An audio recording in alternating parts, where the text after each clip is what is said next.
할렐루야. 네, 오늘 저녁에 하나님 말씀은 여호수아 말씀 계속 보시겠습니다. 여호수아 말씀 7장 1절부터 마지막 25절까지 한 챕터 같이 우리 하나님 말씀 받겠습니다. 여호수아 말씀 7장 1절로 시작해서 25절 마지막까지 교독합니다.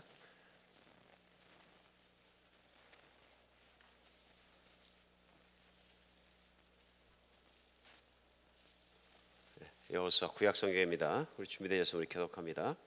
이스라엘 자손들이 온전히 바친 물건으로 말미암아 범죄하였으니 이는 유다 지파 세라의 증손 삽디의 손자 갈미의 아들 아간이 온전히 바친 물건을 가졌음이라. 여호와께서 이스라엘 자손들에게 진노하시니라.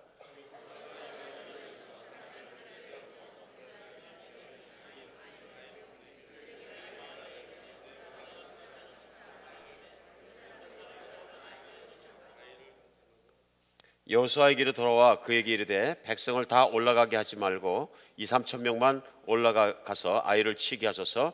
그들은 소수이니 모든 백성을 그리 보내어 수고롭게 하지 마소서 하므로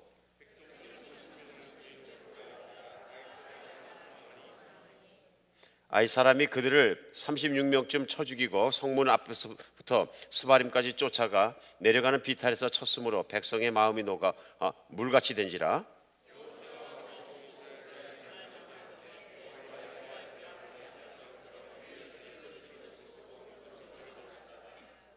이르되 슬프도소이다. 주 여호와여, 어찌하여 이 백성을 인도하여 요단을 건너게 하시고 우리를 아모리 사람의 손에 넘겨 멸망시키려 하셨나이까. 우리가 요단 저쪽을 만족하게 여겨 거주하였다면 좋을 뻔하였나이다.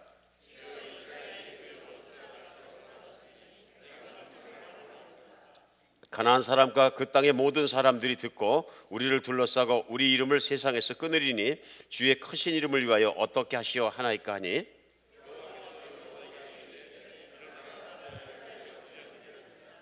이스라엘이 범죄하여 내가 그들에게 명령한 나의 언약을 어겼으며 또한 그들이 온전히 바친 물건을 가져가고 도둑질하며 속이고 그것을 그들의 물건들 가운데 두었느니라.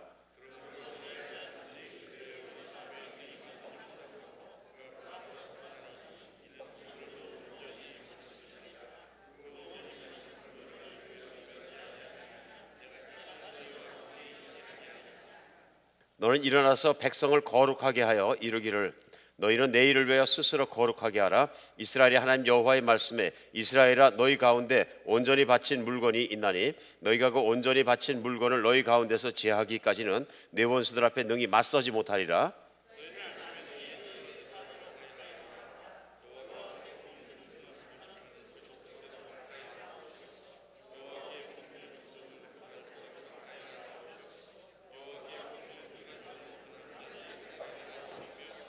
온전히 바친 물건을 가진 자를 뽑힌 자를 불사르되 그와 그 모든 소유를 그리하라 하니 이는 여호와의 언약을 어기고 이스라엘 가운데서 망령된 일을 행하였음이라 하셨다라 하라.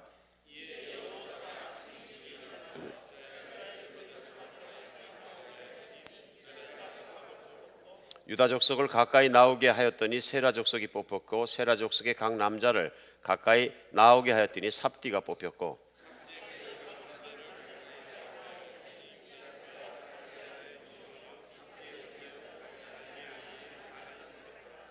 그러므로 여호수아가 아간에게 이르되 내 아들아, 청하노니 이스라엘의 하나님 여호와께 영광을 돌려 그 앞에 자복하고 내가 행한 일을 내게 알게 하라. 그 일을 내게 숨기지 말라 하니,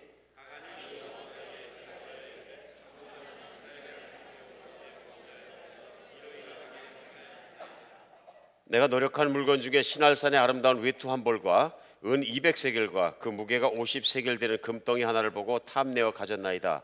보소서 이제 그 물건들을 내 장막 가운데 땅 속에 감추었는데 은은 그 밑에 있나이다 하더라.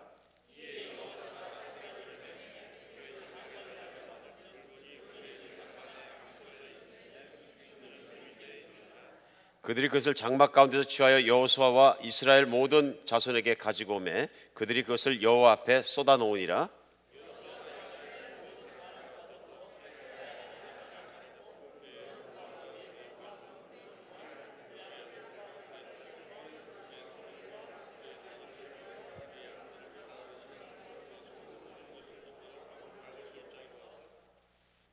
다 함께 여호수아가 이르되 내가 어찌하여 우리를 괴롭게 하였느냐. 여호와께서 오늘 너를 괴롭게 하시리라 하니 온 이스라엘이 그를 돌로 치고 물건들도 돌로 치고 불사르고 그 외에 돌무더기를 크게 쌓았더니 오늘까지 있더라. 여호와께서 그의 맹렬한 진노를 그치시니 그러므로 그 이름을 오늘까지 아골골짜기라 부르더라. 아멘. 이스라엘 백성이 애굽 땅에서 땅도 없고 나라도 없고 아무것도 없이 핍박받는 노예의 삶을 살다가 하나님께서 그들의 곡소리를 듣고 또 그들의 기도 소리를 듣고 모세를 보내서 광야 가운데 이끌어내셨습니다. 광야 가운데는 이스라엘 백성들이 하나님을 섬겨본 적이 없기 때문에 하나님을 의지하기보다는 자꾸 애굽으로 돌아가려고 합니다. 조금만 힘든 일을 겪으면 하나님 앞에 불평하기 시작합니다. 수많은 훈련을 받았음에도 끊임없이 하나님을 실망시킵니다. 그래서 하나님께서 이스라엘 백성을 향해서 뭐라 그러시냐면 이런 목이 곧은 백성이다 얘기합니다. 훈련이 잘 안 되는 백성이다 그런 얘기입니다. 우리가 집에서 강아지를 키워봐도 어떤 종자는 훈련이 잘 되고요, 어떤 종자는 훈련이 지독하게 안 됩니다. 그런데 하나님을 많이 실망시켜 드렸던 것 같습니다. 그래서 첫 세대가 40년간을 광야를 뺑뺑 돌다가 광야에서만 살다가 죽습니다. 새로운 세대가 우리가 수요일마다 말씀 나누는 것처럼 요단강을 건너서 드디어 하나님께서 약속하신 축복의 땅을 점령하기 시작합니다. 오늘 우리가 보는 건 뭐냐면요, 그 축복의 땅을 점령해서 들어갔을 때 무슨 일이 일어나냐 하는 것을 직접 이제 말씀을 통해서 우리가 보는 것입니다. 첫 번째 전투에 우리가 아는 것처럼 여리고성에 가서 하나님 말씀대로 순종하였더니 7번째 돌고 7번째 날 마지막 바퀴를 돌고 나니까 성벽이 무너지고 그대로 다 도망갈 때 이스라엘 백성이 쫓아가서 그 모든 여리고성을 완전히 점령했습니다. 얼마나 기뻤겠어요. 승리의 환호성이 막 울쳤는데 그 다음 전투에 바로 붙습니다. 그 다음 전투가 옆에 있던 아이성이라는 성인데 성이 작은 성입니다. 성이 작은 성이니까 우리 이스라엘 백성들이 얘기합니다. 다 올라갈 필요 없고 장정 몇천 명만 올라가면 되겠습니다. 실제로 2, 3천 명 올라가서 전쟁을 하다가 이스라엘 군대가 쫓겨가지고 막 도망옵니다. 이스라엘 군대는 패배가 있으면 안 됩니다. 왜냐하면 이건 홀리 월, 성전이기 때문에 하나님은 지실 수가 없는 분이십니다. 그런데 소수의 적군 앞에 패해갖고 도망오다가 오늘도 30여 명이 죽습니다. 그리고 오늘 뭐라 그러냐면 물처럼 녹아가지고 마음이 흐물흐물해졌다, 덜덜 떨었다는 얘기입니다. 불과 소수의 몇 명 안 되는 아이성에 있는 전투력 때문에 이스라엘 군대가 벌벌 떨었다는 얘기입니다. 오늘 이런 문제가 생기면서 제일 처음에 여호수아가 한 일은 뭐냐면 지도자들과 함께 하나님 앞에 옷을 찢고 엎드린 것이 회개한 것입니다. 이게 신앙인과 비신앙인의 차이인 것 같아요. 신앙인들은 뭐냐면요, 제일 먼저 삶 속에서 이렇게 실패를 경험해서 첫 번째 하는 것이 뭐냐면 하나님 앞에 엎드려서 하나님 제가 무엇을 잘못했습니까? 하고 엎드린 자세입니다. 그리고 기도했을 때 하나님께서 여호수아에게 가르쳐 주십니다. 너희 중에서 하나님에게 바치전을 온전히 바쳐야 될 성물을 훔친 자가 있다 가르쳐 주십니다. 그러면서 어떻게 찾아내는 것도 차례로 가르쳐 주시고 그렇게 해서 그 찾아내는 절차에 따라서 오늘 유다족 속에 속한 아간이 붙잡히는 사건까지 우리 본문 가운데 같이 읽었습니다. 그래, 아간이 붙잡히니까 아간과 그들의 물건과 심지어는 그들의 가족까지도 아골골짜기로 데려가서 온 주민들이 다 나와서 돌로 때려 죽이고 그 돌무더기가 가득 쌓여서 모든 게 묻혔겠죠. 돌무더기를 묻혀버리는 어떻게 보면 정말로 비참한 사건이 일어나는 것이 오늘 7장 전체 가나안에 있었던 스토리입니다. 오늘 스토리가 어떻게 보면요, 마음속으로 우리 마음을 우울하게 합니다. 우선은 사람이 죽었다는 것, 돌 맞아 죽었다는 것과 여러 가지로 마음을 좀 착잡하게 할 수 있습니다. 그런데 곰곰이 생각하면은 하나님께서 잔인하시냐 하는 걸 생각해 볼 필요 있습니다. 하나님은 잔인하지 않으십니다. 어떤 면에서 그리고 이제부터 가나안의 전투를 들어가기 시작해서 이제는 거기 살던 족속들은 이제 아이들까지 동물까지 몽졸이 죽일 텐데요. 그런 장면이나 오늘 물건을 훔친 아간과 그 가족과 모두를 갖다가 물건까지 해서 돌무더기가 되게끔 아골골짜기에서 때려 죽이는 장면을 보면서 세상에서 혹은 또 심지어는 믿는 사람들조차도 훈련하다 보면 어떤 분들이 그냥 신약의 예수 그리스도 하나님은 너무 좋은데 모든 걸 용서하시고 자애로우시고 너무 좋은데 구약의 하나님 너무 무서워요. 그래서 저는 구약의 하나님 별로 안 좋아해요. 그래서 심지어는 신학자나 설교자나 교회 지도자들까지도 구약을 설교하지 않는 분들이 계십니다. 그런 연유들 때문에. 그리고 미국에 있는 어느 교파나 한국에 있는 교파들은 구약을 아예 가르치질 않습니다. 신학교부터 시작해서 모든 것이에요. 근데 이게 문제가 있는 것입니다. 왜냐하면 예수 그리스도 우리 주님께서는 구약에 나와 있는 말씀대로 사셨습니다. 맞습니까? 우리 구약에 대해 성경 전체에서 그 권위를 가장 확고하게 하나님 말씀으로 높이신 분은 바로 예수님이십니다. 근데 사람이 이걸 취사 선택해갖고 나는 예수님은 좋지만 구약에 나타나는 하나님은 안 좋습니다 하고 얘기하는 건 문제가 있는 신앙이다. 그냥 있는 정도가 아니라 엄청나게 문제가 많은 신앙이다 하는 것을 보니 여러분과 제가 우선 한번 같이 나누고 싶습니다. 우리가 인생을 살아가면서 예수님을 만나고 나서도 인생의 삶 중에 내 안에 들어와 있는 수많은 관점들이 있습니다. 그런 관점 중에서 우리가 성경을 보는 순간에 우리가 하나님 이렇게 해서 비인도적이라 싫어요. 하나님은 비인도적이세요. 아기들까지 왜 다 죽이십니까? 이건 어디서 온 거냐면요, 우리가 가지고 우리 안에 있는 소위 human centered thought, 그러니까 인본주의적인 사고방식에서 나왔다 그런 얘기입니다. 인본주의적인 사고방식에서. 그러니까 해답은 뭐냐면요, 우리가 성경을 볼 때 성경을 쓰신 하나님의 눈, 하나님의 마음으로 신본주의적으로 하나님 중심으로 이해를 해야 되는데, 인간 중심으로 이해하다 보면 이게 어떻게 되냐면요, 인본주의하고 성경 내용하고 안 맞을 때 우리는 뭐라 그러냐면 하나님 이건 좀 그렇습니다. 틀렸다고 말씀드릴 수는 없고 이건 좀 그렇습니다 이렇게 마음에 받아들이기가 좀 그렇습니다 하나님 이렇게 됩니다. 그렇죠? 이런 것들을 우리가 볼 수 있습니다. 특히 오늘도 보면 아간이 붙잡혔는데 아간의 가족까지 전부 다 돌로 쳐서 죽이는 장면을 보면서 얼마나 우리 마음속으로 우리 마음이 어떻게 받아들이냐 하는 것은 우리 신앙의 어떤 모양에 달려 있습니다. 오늘 중요한 건 뭐냐면요, 오늘 여호수아서 7장에 나와 있는 하나님은 분명히 우리 삼위일체 우리 하나님이십니다. 그리고 예수 그리스도 우리 하나님께서도 분명히 하나님이시고요, 예수님께서 구약에 나와 있는 모든 사건의 주인공이십니다. 그 하나님이십니다. 오늘 우리가 그걸 받아들여야 되는 게 뭐냐면요, 하나님은 우리가 한 면만 생각할 것이 아니라 하나님의 성품에 있는 다양한 다른 면들을 생각해야 되는 거예요. 그렇기 때문에 우리가 오늘 생각해야 되는 건 뭐냐면 이스라엘 백성을 왜 구원하셨나 하는 문제를 생각해 보지 않을 수가 없습니다. 이스라엘 백성을 왜 구원하신 겁니까? 이스라엘 백성이 다른 민족에 비해서 특별히 월등하고 선민이 된 이유는 뭔가 선을 행하고 종교적이기 때문에 구원하신 겁니까? 어떤 분이 이스라엘의 문자가 가장 과학적이라 성경을 남기려고 이스라엘 백성을 선택했는데 저는 그렇게 생각하지 않아요. 그건 지나친 발상인 것 같아요. 왜 그러신 거예요? 우리는 이유를 모르지만 어쨌든 믿음의 사람 한 사람 아브라함을 끄집어내셔가지고 아브라함에게 복 주시고 그 후손에 정말로 그 적석을 이루게 하시고 그 적석을 복 주시고 그 적석 중에 예수 그리스도가 나오시고 예수 그리스도 말미암아 온 세상이 다 구원받게 하고 온 세상이 하나님으로 말미암아 천국 들어게 하는 길을 준비하시고 하나님의 선하심을 드러내신 거죠. 그러니까 이 모든 과정 중에 구속사적 측면에서 우리가 봐야 되는 거죠. 그러니까 이렇게 봤을 때 이스라엘 백성은 하나도 잘했거나 잘나가지고 하나님이 특별히 사랑하라는 것이 하나도 없다 그런 얘기입니다. 오직 하나님의 일방적인 은혜를 입은 것이죠. 그러니까 쉽게 생각하면 이 세상에 있는 사람이 노아의 홍수 이후에도 다 죽어야 되는데 한 명의 생명도 남김없이 비참하게 죽어야 되는데 하나님을 저항했으므로, 창조자를 저항했으므로, 그런데도 불구하고 하나님께서 인간을 살리시기로 마음먹으시고 아브라함을 선택해서 끄집어내시고 하나님을 드러내서 인간들에게 가르쳐 주기 시작하죠. 그러니까 우리 그런 측면에서 모든 인간은 당연히 악을 골짜기 아니라 그보다 더한 지옥에 들어가고 영원히 벌을 받고 죽어야 한다 하는 쪽에서 신본주의적이고 성서적인 관점에서 보기 시작하면 인간은 구원받을 자격이 없습니다 이렇게 보입니다.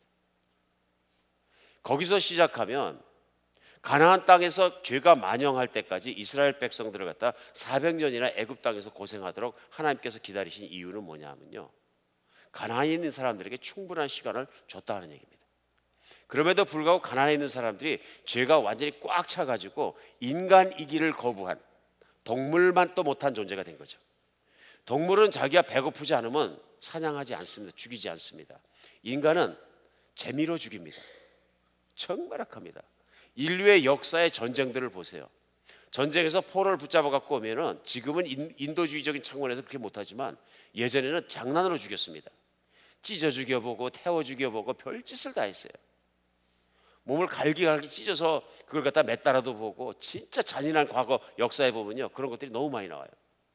인간을 재미로 죽이는 것처럼 그런 잔인한 존재는 동물 중에 없습니다.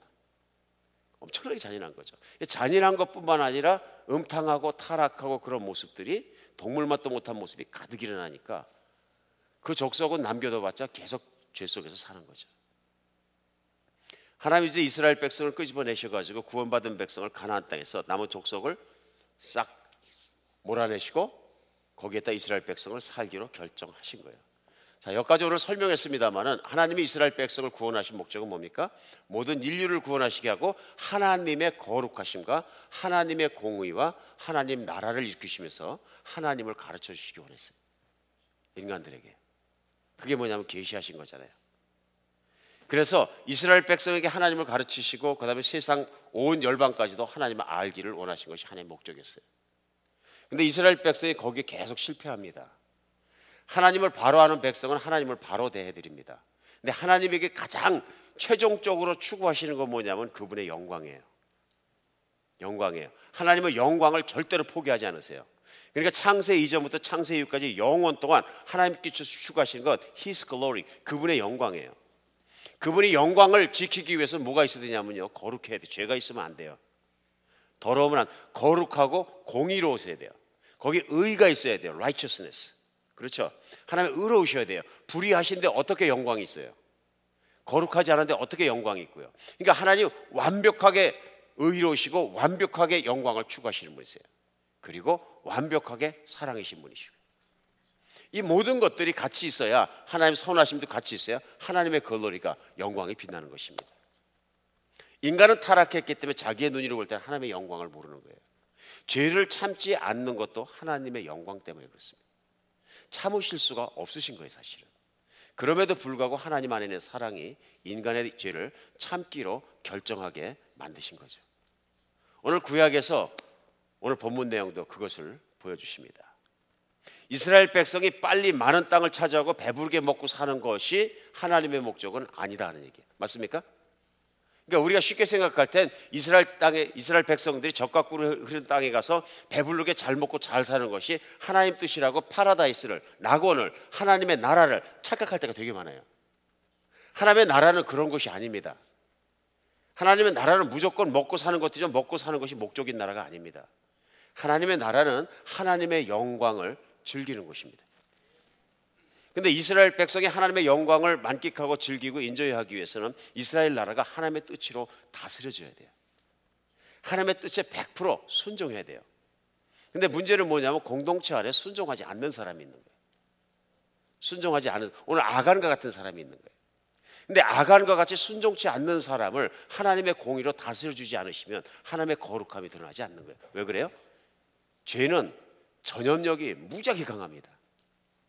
하나님께서 그걸 관과하시고 내버두시면 되면 이스라엘 전 백성이 다 도둑질하기 시작하는 거예요. 앞으로 수많은 전투를 해야 되는데, 그렇죠? 점령할 땅 무지무지게 많은데 가는 데마다 자기 개인적인 이기심을 생각해서 훔치는 자가 나오기 시작하면 이건 이스라엘 부대는 이거는 쫓아낸 민족들만도 못한 부대가 될 수도 있어요. 맞습니까? 그러니까 하나님께서 얼마나 의로움을 지키신 공의로우신 분인 것을 시작할 때 화끈하게 보이시는 거예요. 그래서 말씀만 가르치시는 것이 아니라 이런 인간들이 잘못할 때마다 하나님께서는 현장 학습시키십니다.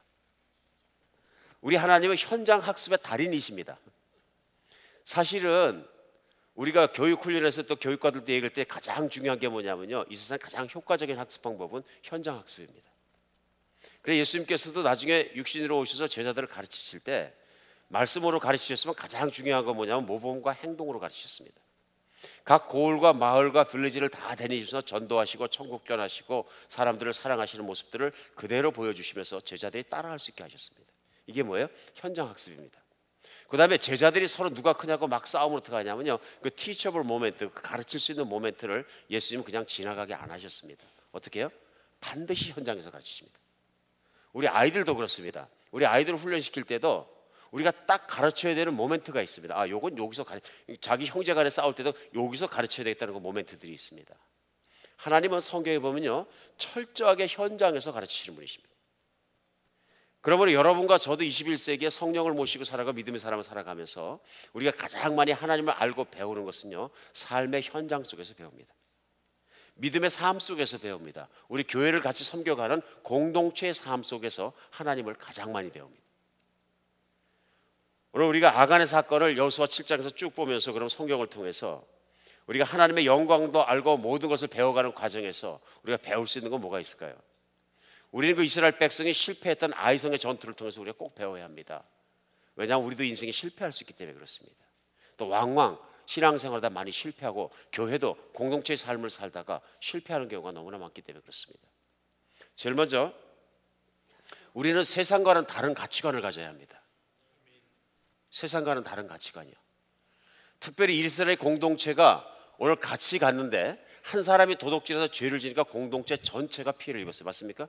전투에 나가서 실패를 했어요. 이건 중요한 관점입니다. 왜 그러냐면 우리 세상을 살아가면서 개인주의적인 관점을 가지고 살아가도록 훈련됐습니다. 나만 잘 먹고 잘 살면 된다 하는 게 철저하게 몸에 박혀 있습니다. 근데 사실은 이게 하나님이 많이 싫어하시는 겁니다. 이런 사고방식 자체가요. 그렇죠? 그래서 예수님도 이 땅에 오셔서 제자들이 첫 번째 배워야 했던 삶의 방식과 삶의 태도는 자기의 삶을 떠나서 자기 자신을 부인하고 하나님의 나라 안에서 그리스도를 머리 삼아서 그분을 따라다니면서 공동체의 삶을 배우는 거였어요.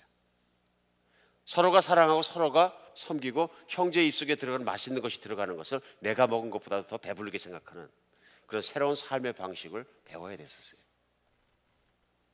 오늘 중요한 건 뭐냐면요, 이렇게 가치관이 달라져야 됩니다. 이 가치관이 달라져야 공동체도 지켜집니다.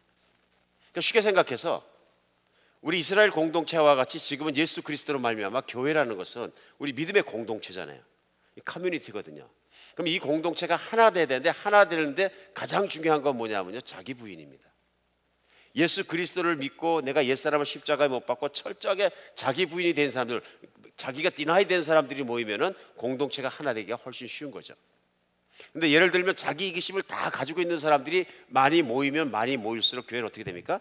시끄러워지고 분열되고 싸우고 아프고 뒤집어지는 사건이 계속 일어나는 거죠. 이건 천국에서는 볼 수 없는 모습이에요, 사실은. 그래, 하나님의 나라라는 것은 예수를 믿고 다 같이 하나님의 나라로 이루어졌지만 그 다음에 뭐가 중요하냐면요, 주기도문에 나온 대로 하나님의 나라가 Your Kingdom과 나라가 임하고 그 다음에 뭐예요? 하나님 아버지의 뜻이 하늘에서 이전까지 땅에서 되는데 그게 뭐냐면 하나됨이 일어나야 돼요. 근데 우리가 제일 먼저 걸어야 되는 길은 뭐냐면요, 자기를 부인하는, 그래서 정말로 공동체를 더 소중하게 생각하는 그 관점이 우리 모두에게 들어와야 된다는 것입니다. 우리가 생각해 보는 거죠. 교회를 섬기는 게 더 중요한 일이냐, 내가 잘 먹고 잘 사는 게 중요한 일이냐. 그러면 제자들 같은 경우에 금방 나오는 게 예수님 때 배웠으면, 예수님 말씀에 우리는 무조건 공동체로 간다. 나는 공동체를 위해서 죽고 공동체를 위해서 산다. 이렇게 하면 그게 맞아요.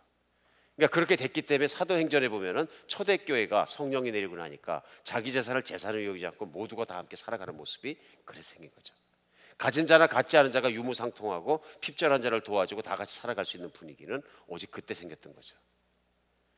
그런데 요즘에는 성경학자들이나 목사님들이나 설교자들이 사도행전의 교회를 얘기하면서 그건 그때만 있었던 거고 지금은 적용할 필요 없다. 근데 저는 항상 제 퀘션이 있습니다. 왜 그것을 적용할 필요가 없다라고 단정한 성경적 근거는 뭐냐 그러니 없습니다. 그렇게 되면 좋은 겁니다. 근데 그렇게 살면 신앙촌이라 그러니까 싫어하는 거예요. 그렇죠? 좋은 건 이단이 다 가져갔어요. 좋은 거는요. 맞습니까? 사실은 그렇게 살면 세상에 사는 사람들이 보다가도 역시 그리스도인들은 자기 자신보다 자기 형제들을 더 사랑하는 사람들이야. 그냥 얼굴 보지도 않는데 형제라고만 그러면 껌뻑 죽어. 그러면 세상 사람들이 1세기 사도행전 교회처럼 믿는 사람들 칭송해요, 안 해요? 칭송합니다. 그래갖고 로마 시대에 막 핍박을 받을 때 1세기에 그때 당시에 기독교인이 아니고 로마 군이 리포트 하려고 이렇게 써놓은 그 보고서 중에 뭐가 나오냐면요, 기독교인에 대해서 나오는데 뭐라 그러냐면 그들은 얼굴을 보지도 않고 지옥에 갔지도 않은데 서로가 믿음이 같다는 얘기만 들어도 형제라고 생각하면 모든 것을 나누는 자들이다. 이렇게 써 있어요. 세상에 그 교회의 공동체의 모습을 잘 보여준 거죠. 교회를 전혀 모르는 로마군 장교가 쓴 글이에요. 보고서를 쓰면서 얼굴도 모르는 자들을 형제라고만 확인되면 사랑하는 사람들이다. 생각해 봐야 합니다. 오늘날 21세기가 우리가 어떤 정신 구조와 믿음과 생각을 가지고 하나님을 섬기고 있는지 우리 한번 깊이 생각해 봐야 될 것이라고 저는 분명히 믿습니다. 그렇기 때문에 하나님 이스라엘 공동체를 훈련시켰을 때 한 명이 지은 죄를 이스라엘 공동체 전체의 죄로 간주하시고 전투에 실패하게 하십니다. 실제로 이 죄의 문제가 처리되고 나니까 다음 전투에서 바로 승리하기 시작합니다. 이게 얼마나 중요합니까? 그러니까 개인주의적인 사고방식에서, 인간적인 인본주의적인 사고방식에서 우리 사고의 방향이 전환되지 않으면 안 됩니다. 우선은 인본주의에서 신본주의, 하나님 중심으로 흘러가고 하나님의 영광을 추구하는 자가 되고, 두 번째는 우리가 개인주의에서 공동체 중심주의로 바뀌어야 합니다. 교회는 항상 나 자신보다 소중한 것이고, 나의 체력과 재력과 능력과 은사와 모든 것에서 하나님의 나라고 교회를 내가 섬겨야 된다는 것을 살아가는 사람들이 가득한 곳이 된다면, 교회가 이퀄 천국이라는 것을 세상에 있는 사람도 맛봐서 알 수 있다는 거죠. 교회 다니는 사람들 보니까 삶이 틀려, 사고방식도 틀리고, 그런데 우리 세상에 살아가는 사람보다 훨씬 나아. 뭐 거룩한 사람 보려고 저 산속에 들어가서 돛 닦는 사람 만나고 뭐 세속을 버리고 그런 사람 볼 필요 없어. 그 사람들 똑같이 살아가지만 사는 게 틀려. 그 사람들은. 이게 우리에게 필요한 것입니다. 그래서 예수님께서 다른 거 말씀하시고 요한복음 15장에도 내가 새 계명을 너희에게 주니 너희 서로 사랑하라. 그 앞에 14장에서 너희가 서로 사랑하면 세상에 있는 사람들이 너희가 나의 제자인 줄 알리라. 그리고 너희가 서로 사랑하면 어느 정도 사랑하면 너희가 형제를 위하여 자기 목숨을 버린 이에서 더 큰 사랑이 없나니 이제는 내가 종이라 하지 않고 너희를 친구라 부르겠다. 이게 무슨 얘기예요? 나의 장성한 분량까지 커 올라왔다. 내 높이까지. 왜냐하면 나는 너를 위해서 죽기 때문에. 맞죠? 나는 하나님이지만 내가 너희를 위해서 내 생명을 주고 죽을 수 있는 것처럼 너희도 나를 따른 나의 제자가 되었다면 너희 형제, 너희 자매, 너희 친구를 위해서 죽을 수 있는 만큼 할 수 있다면 너는 더 이상 내 종이 아니고 내 친구다. 최소한 나를 이해했고 나를 깨달았고 내 안에 들어온 자이다. 인정하시는 거죠. 오늘 깊게 생각해 봐야 됩니다. 이것이 얼마나 중요한 것인가. 어떻게 하면 이런 가치관을 갖고 있을까요? 물론 예수 그리스도를 믿어야 합니다. 그리고 매일매일 우리가 기억해야 합니다. 움직이지 않도록 붙잡아야 합니다. 어느 교회가 아주 헌 건물을 작은 건물을 살면서 그래도 정성스러운 교회였던 것 같아요. 교인들이 나와서 그냥 건물이 허르니까 고치고 막 그랬었는데 열심히 헌금을 해가지고 새 건물을 졌어요. 새 건물이 다 젖어가지고 이제 이사 갈 때가 이제 다가왔는데 그때는 이제 몇 달 전부터는 교인들이 이 큰 교회를 한 번도 안 고치는 거예요. 전기줄도 나오고 막 난리가 난 거예요. 부서지고 놔두고. 왜 그럴까요? 새 집이 있기 때문에 흔 집은 미닝이 없어요. 사람의 마음이 그런 걸 오늘은 제가 나쁘다고 지적하는 얘기보다는 사람의 마음이 그런 것처럼 우리는 그리스도를 믿어서 그리스도와 함께 살아가는 천국과 새 집이 준비되어 있는 사람들이거든요. 우리 예수님 분명히 말씀하실 거예요. 내가 너희의 거처를 준비하겠다. 그게 뭐예요? 새하늘과 새 땅이거든요. 그럼 우리가 목숨을 바치고 믿는 그 예수님이 천국에 살아가면서 왕이 되시고 그 보좌에 보면 그분이 눈 빠지게 우리를 기다리시는데 새 집 지어놓고 기다리는데 흔 집에서 흔 집만 고치고 있고 새 집 안 가려고 그러면 사고 발상이 전환이 안 된다 그런 얘기예요. 전환이 될 수가 없다. 우리 모든 것들이 우리가 바라보는 내세관이나 모든 것들이 가치관이 한 바퀴 이렇게 그리스도로 말미암아서 돌지 않으면 천국을 바라볼 수 있는 사람이 아니면 이러한 삶의 태도나 방식을 채용할 수 있는 사람은 없다는 것입니다. 우리 이 땅에 사는 동안에 정말 교회 공동체를 정말로 예수님처럼 사랑하는, 그래서 나 자신이 사랑하는 개인주의보다 예수님을 내가 더 사랑하는 것처럼 나 자신보다 교회를 그렇게 사랑할 수 있는 여러분과 제가 되었으면 좋겠습니다. 교회 때문에 기뻐하고 교회 때문에 아파하고 교회 때문에 고통받고 교회 때문에 춤추고 이런 사람 됐으면 좋겠습니다. 그러니까 오늘부터 이제 저도 그렇고 여러분도 그렇고 해야 되는 게 뭐냐면 다른 거 생각하지 말고요. 그냥 눈에 넣어도 아프지 않은 내 형제님들, 눈에 넣어도 아프지 않은 내 자매님들, 서로가 이렇게 할 수 있으면 얼마나 좋을까 생각합니다. 조금만 내 마음에 안 든다고 그냥 비판하고 판단하고 아프게 하고 가십하고 그러지 말고 오직 내가 생각해도 천국 가서도 계속 살을 눈에 넣어도 아프지 않은 내 사랑하는 형제들. 그런 마음만 가지고 살면 얼마나 이 성도님 섬기는가 모든 면에서 우리가 하나가 되어 가겠습니까? 한 성도가 실족하면 우리도 실족하고, 한 성도가 실족하면 우리도 책망받습니다. 정말 그렇습니다. 사도 바울이 고린도 교회를 향해서 책망할 때 무섭게 책망합니다. 그때 뭐라 그러냐면, 너희가 왜 음행하는 자를 치리하지 않느냐. 사랑으로 품는 것도 중요하지만 죄가 지면은 죄를 짓지 않도록 형제를 견책하고 일으켜 세우는 것도 여러분과 제 일이다. 그렇죠? 왜냐하면 고린도 교회 안에 심지어는 자기 아버지하고 같이 살던 여자와 사는 남자가 있었어요. 이게 말도 안 되는 얘기거든요. 인륜적으로 뭐 말도 안 되는 얘기거든요. 그런 자가 자기 아버지하고 같이 살던 여자하고 사는 그 사람을 성도라고 교회에 앉혀 있는데 그 사람을 왜 치리를 안 했느냐, 그러는 거예요. 왜 혼내지 않았느냐. 근데 교회가 개인주의를 계속 발달하면요, 누가 좀 그래도 그건 개인 문제고 우리가 얘기할 필요가 없잖아, 이렇게 됩니다. 교회는 그게 아니라는 얘기입니다.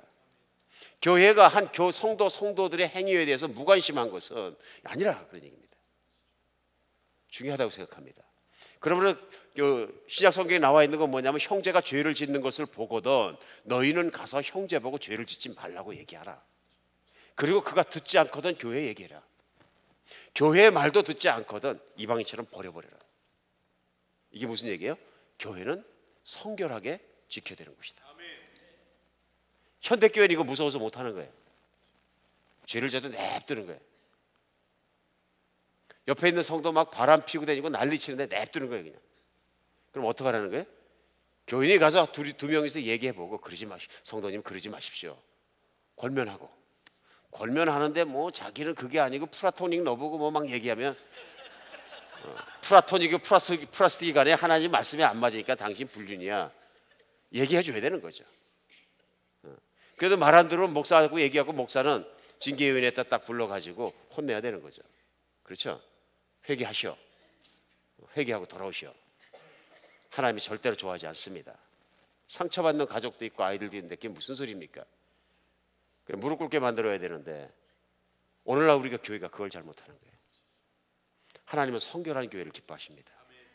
사랑하는 여러분, 우리가 교회가 더 깊숙이 헌신하고 공동체 정신을 가지고 이젠 교회를 깨끗이 지키는 것에 정말 높은 가치를 두고 공동체를 만들어갈 수 있는 여러분과 제가 되었으면 좋겠습니다. 세상에 있는 가치관을 두려워하지 않으면 우리 할 수 있어요. 그리고 우리에겐 예수님밖에 없습니다. 부족하지만 우리가 한 걸음 한 걸음 그런 공동체의 가치관을 가지고 나가는 여러분과 제가 되었으면 좋겠습니다. 두 번째는 뭐냐면요, 우리 공동체가 또 개인의 신앙생활이 바로 서기 위해서는요, 오늘 본문이 가르쳐 주는 것은 거룩한 두려움을 가져야 합니다. 두려움은 건강한 두려움이 있고요, 나쁜 두려움이 있습니다. 나쁜 두려움은 뭐냐면, 우리가 무서워해서 우리가 해야 될 일을 못하게 될 때, 꼭 해야 될 못하게 될 때, 그것은 마귀가 주는 나쁜 두려움입니다. 어둠입니다. 그러나 좋은 두려움이 뭐냐면요, 우리를 죄를 짓지 못하게 하는 것은 좋은 두려움입니다. 우리가 어떻게 하면 죄를 덜 짓게 되고 안 짓게 됩니까? 하나님을 두려워할 때 죄를 안 짓게 됩니다. 사람은 속여도 하나님은 못 속입니다. 우리를 가장 피곤하고 힘들게 하는 게 뭐냐면 은밀한 죄, 드러나지 않는 죄들이거든요. 그렇죠? 은밀한 죄들이에요. 그래서 그런 은밀한 죄를 드러내시는 것은 복입니다. 사실은 나는 혼자 죄를 졌다고 은밀하게 생각했는데 알고 보니까 확 드러나 버린 거예요. 드러나 버리면 어떨까? 하나님께 무릎 꿇어야지. 오늘 아간도 자기가 한 일을 아무도 모른다고 생각했어요. 하나님은 보시고 계시죠. 우리는 하나님을 경외해야 됩니다. 어떨 때 너무 사랑만 강조하니까 어떻게 되냐면요, 하나님의 의로우심과 거룩하심과 이쪽을 하나도 강조를 안 하니까 이렇게 무서운 엄격하게 의를 정말 지키시는 하나님을 우리가 패스해버리는 거예요. 우리가 패스했다고 하나님은 당신의 의를 안 지키는 분이 아니십니다. 지키십니다. 우리의 고백되지 않고 회개되지 않은 죄는 언젠간 백일하에 드러날 것입니다. 그래서 예수님 뭐라 그러셨어요? 너희들은 은밀한 곳에서 죄를 짓지만 나는 밝은 곳에서 말을 하고 말씀하셨어요. 너희는 어두운 곳에서 죄를 짓지만 나는 밝은 곳에 드러내겠다. 이게 무서우신 선포. 이게 하나님의 성품이십니다. 하나님은 어둠이 없으십니다. 가리는 걸 싫어하십니다.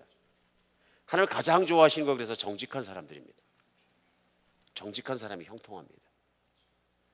오늘 우리 신앙생활하면서 정말 가져야 되는 건 뭐냐면요, 하나님 앞에 있는 신전의식 갖고 살아야 돼요. 그러니까 영성이 좋다, 영성이 좋다. 영성 훈련의 가장 중요한 건 뭐냐면요, 신전의식을 지키는 게 늘 내가 하나님 앞에 서서 생각하고 행동한다. 하나님 그 성령님께서 내 안에 살아계시고 나의 생각과 마음과 모든 것을 감찰하신다. 신앙이 없는 건 뭐냐면요, 내가 하나님을 무시하는 거야. 이건 모르시겠지. 말도 안 되는 얘기예요. 나의 신앙과 나의 양심과 나의 마음의 중심에 살아계신 분이 나 마음이 움직이기 시작할 때, 중심이 시작될 때부터 하시는 하나님이 어떻게 그걸 모르시겠어요? 사랑하는 여러분, 오늘 아간의 사건은 우리가 교회가 한번 깊이 생각해 봐야 하는 사건입니다. 특별히 여러분과 제가 알고 있는 것처럼 21세기 요즘 같은 교회 현실과 요즘 같은 교회 모양을 우리가 보면서, 하나의 일들을 보면서 지나갈 때는 누구도 우리 형제교회가 자매교회가 하는 일에 대해서 손가락질 할 수 없지만, 왜냐하면 우리 자신의 부족한 모습을 알기 때문에 중요한 건 뭐냐면요, 어떤 교회도 우리가 비난하기보다는 우리가 반면교사 삼아서 정말로 아간 같은 사람이 일어나지 않고 아나니와 삽비라 같은 사람들이 일어나지 않는 순수하고 정직하고 하나님을 경외하는 그런 공동체가 일어나는 그런 교회 되었으면 좋겠습니다. 성결한 교회, 회개가 많은 교회, 하나님의 말씀대로 살려고 몸부림치는 교회, 훈련에 몰입하는 교회, 좋은 교회입니다. 사랑하는 여러분, 우리 한비전교회부터 시작해서 다시 한번 우리 생각해 보면서 하나하나 그렇게 만들어 갔으면 좋겠습니다. 무엇을 비난하기 이전에 우리 자신 스스로 돌아보며 나에게 어두운 부분이 없는가, 은밀한 죄는 없는가, 감춰진 것은 없는가, 하나님의 교회를 내가 힘들게 하는 자는 아닌가, 하나님의 영광이 교회에서 드러나는 것을 내가 막는 사람은 아닌가, 나 때문에 하나님의 영광이 넘어지는 것은 아닌가, 우리가 한번 겸손하게 돌아보는 여러분과 저희가 됐으면 좋겠습니다. 항상 그런 마음으로 우리 지키고 늘 나가길 바랍니다. 기도하겠습니다.